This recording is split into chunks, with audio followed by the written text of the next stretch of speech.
खुदा उनके मुक़द्दस पाक कलाम में से ज़बूर नंबर 114।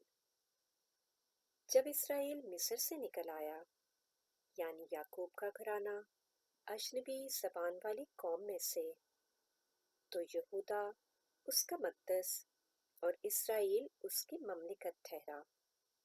ये देखते ही समुंदर भागा, यरदन पीछे हट गया, पहाड़ मेंढों की तरह उछले, पहाड़ियाँ भेड़ के बच्चों की तरह कूदीं। ऐ समुंदर, तुझे क्या हुआ कि तू भागता है? आ यरदन, तुझे क्या हुआ कि तू पीछे हटता है? ऐ पहाड़ों, तुमको क्या हुआ कि तुम मेंढों की तरह उछलते हो? ऐ पहाड़ियों, तुमको क्या हुआ कि तुम भेड़ के बच्चों की तरह कूदती हो? ऐ ज़मीन, तू रब के हुजूर, याकूब के खुदा के हुजूर थरथरा, जो चट्टान को झील और चकमाक को पानी का चश्मा बना देता है।